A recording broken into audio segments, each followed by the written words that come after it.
Today is October 1st, 2025. This is Read Through the Bible. Hi, everyone. And we are in Jackson Hole, Wyoming at Jackson Hole Bible College. And we have another guest today. Why don't you introduce yourself? Hello, I'm Harrison Gross. Okay. And, I'm from Newcastle, Wyoming, so opposite side of the state.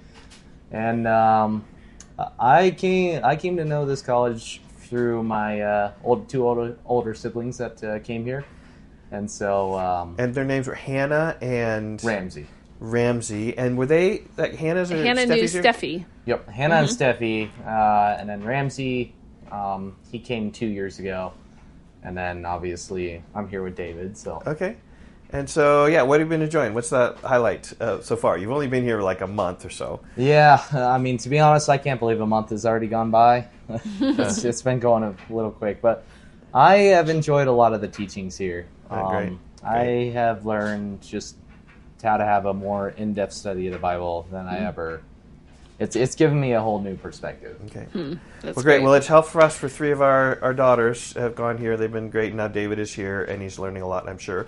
But we're here to read the Bible, and that's why you listeners are all hear about that as well. And so, to give you context, we finished John with a summary recap special episode yesterday afternoon. Right. So, yeah, yesterday we had 2 episodes. Finished the book in the morning, and then we did a recap in the afternoon. Yeah, and so now we're going back to the Old Testament. We're going to be in the Old Testament for a while. We're going to be in 1 Samuel, 2 Samuel, 1 Kings, 2 Kings, kind of right up through the end of the year. Okay. And just to give you context, 1 Samuel comes after, historically, the time of the judges when things were going bad.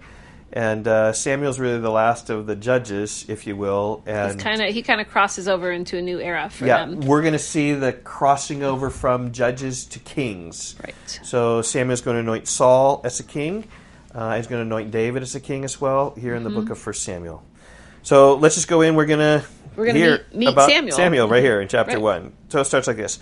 There was a certain man of Ramathaim Zophim of the hill country of Ephraim whose name was Elkanah, the son of Jeroham, son of Elihu, son of Tohu, son of Zuph, an Ephrathite. He had 2 wives. The name of the one was Hannah, and the name of the other Peninnah. And Peninnah had children, but Hannah had no children. Now, this man used to go up year by year from his city to worship and to sacrifice to the Lord of hosts at Shiloh, where the 2 sons of Eli, Hophni and Phinehas, were priests of the Lord. On the day when Elkanah sacrificed, he would give portions to Peninnah his wife and to all her sons and daughters. But to Hannah he gave a double portion because he loved her, though the Lord had closed her womb. And her rival used to provoke her grievously to irritate her because the Lord had closed her womb. So it went on year by year. As often as she went up to the house of the Lord, she used to provoke her. Therefore Hannah wept and would not eat. And Elkanah, her husband, said to her, Hannah, why do you weep? And why do you not eat? And why is your heart sad? Am I not more to you than 10 sons? Okay, you got to stop there. That sounds a little bit like Ruth and Naomi. Yes, right? yes, it does. They came back, and it even speaks about how Ruth, just being who she is in chapter 4 and verse 15, how Ruth is worth more than 7 sons because she was so valuable. And so there's kind of an allusion sort of to that. But Hannah was not really having it so much. It's really hard when you're barren. After they had eaten and drunk in Shiloh, Hannah rose. Now Eli the priest was sitting on the seat beside the doorpost of the temple of the Lord. She was deeply distressed, and prayed to the Lord, and wept bitterly. And she vowed a vow, and said, O Lord of hosts, if you will indeed look on the affliction of your servant, and remember me, and not forget your servant, but will give to your servant a son, then I will give him to the Lord all the days of his life, and no razor shall touch his head. Okay. Kind of just devoting, there's a prayer of desperation in some regards, and the Lord, we'll see, answers that prayer. And as she continued praying before the Lord, Eli observed her mouth. Hannah was speaking in her heart, only her lips moved, and her voice was not heard. Therefore Eli took her to be a drunken woman. And Eli said to her, How long will you go on being drunk? Put your wine away from you. But Hannah answered, No, my lord, I am a woman troubled in spirit. I have not drunk neither wine nor drink, but I have been pouring out my soul before the Lord. Do not regard your servant as a worthless woman, for all along I have been speaking out of my great anxiety and vexation. Then Eli answered, Go in peace. The God of Israel grant your petition that you have made to him. And she said, "Let your servant find favor in your eyes." Then the woman went her way and ate, and her face was no longer sad. Almost like she had some assurance there of answered prayer. Verse 19, they rose early in the morning and worshipped before the Lord. Then they went back to their house at Ramah. And Elkanah knew Hannah his wife, and the Lord remembered her. And in due time, Hannah conceived and bore a son. And she called his name Samuel, for she said, I have asked for him from the Lord. The man Elkanah and all his house went up to offer to the Lord the yearly sacrifice and to pay his vow. But Hannah did not go up, for she said to her husband, As soon as the child is weaned, I will bring him, so that he may appear in the presence of the Lord and dwell there forever. Elkanah her husband said to her, Do what seems best to you. Wait until you have weaned him. Only may the Lord establish his word. So the woman remained and nursed her son until she weaned him. And when she had weaned him, she took him up with her, along with a 3-year-old bull, an ephah of flour, and a skin of wine. And she brought him to the house of the Lord at Shiloh. And the child was young. Then they slaughtered the bull, and they brought the child to Eli. And she said, O my Lord, as you live, my Lord, I am the woman who was standing here before your presence, praying to the Lord. For this child I have prayed, and the Lord has granted me my petition that I made to him. Therefore I have lent him to the Lord. As long as he lives, he is lent to the Lord. And he worshipped the Lord there. Okay, so there's chapter 1 about Hannah praying for a son, and Samuel is born and dedicated to the Lord is a good summary of something like that you can write down for chapter 1. Okay, chapter 2. This is one of the great prayers of humility, and then it's so interesting here. We're going to find Eli, who rebuked Hannah for being drunk, and his sons were worthless as well. They were drunken, drunken evil priests. Yeah, very ironic. Seeing the sin in others, but not seeing it in his own household.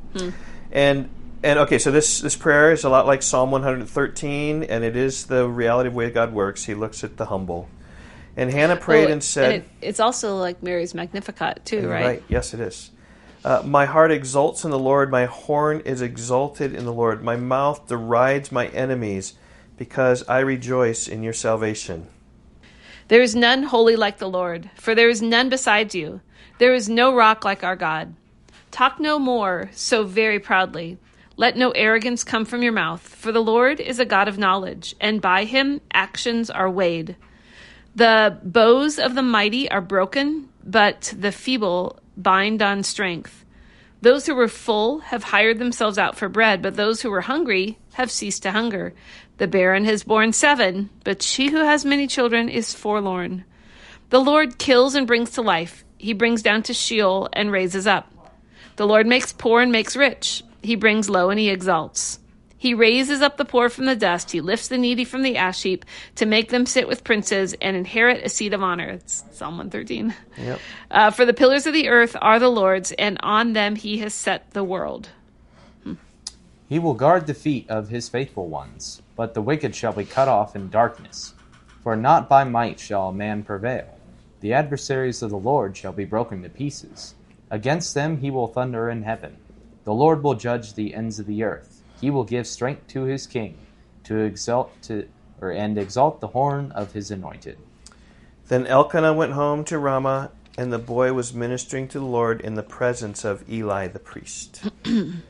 Now, change of scenery here. Yeah. Change of quality of devotion to the Lord. Yeah. Now, the sons of Eli were worthless men. They did not know the Lord. The custom of the priests with the people was that when any man offered sacrifice, the priest's servant would come while the meat was boiling with a 3-pronged fork in his hand, and he would thrust it into the pan or kettle or cauldron or pot. All that the fork brought up, the priest would take for himself. This is what they did at Shiloh to all the Israelites who came there. Moreover, before the fat was burned, the priest's servant would come and say to the man who was sacrificing, Give meat for the priest to roast, for he will not accept boiled meat from you, but only raw.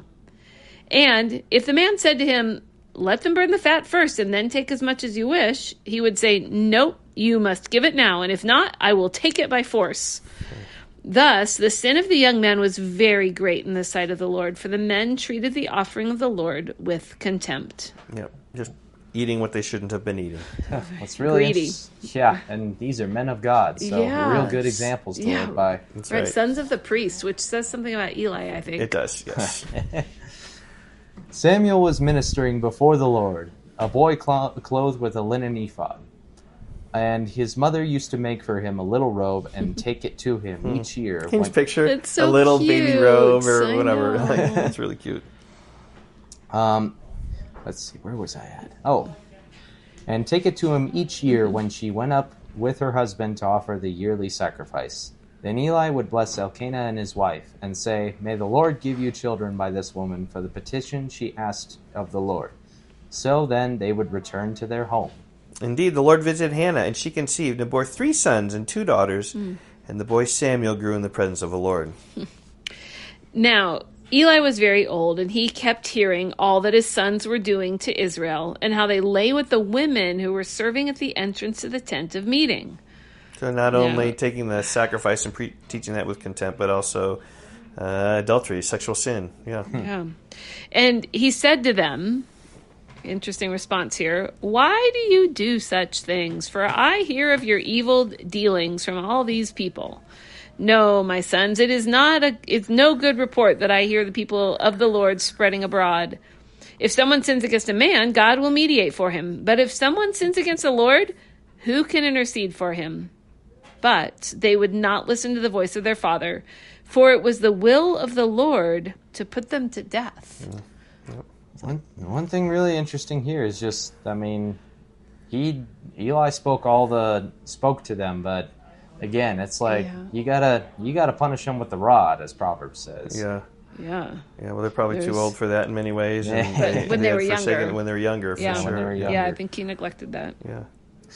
Now the boy Samuel continued to grow both in stature and in favor with the Lord, and also with man. And there came a man to God to Eli and said to him, Thus says the Lord, Did I indeed reveal myself to the house of your father when they were in Egypt, subject to the house of Pharaoh?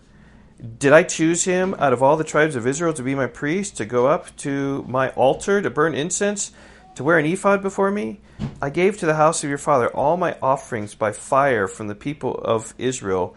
Why then do you scorn my sacrifices and my offerings that I commanded for my dwelling, and honor your sons above me by fattening yourselves on the choicest part of every offering of my people Israel?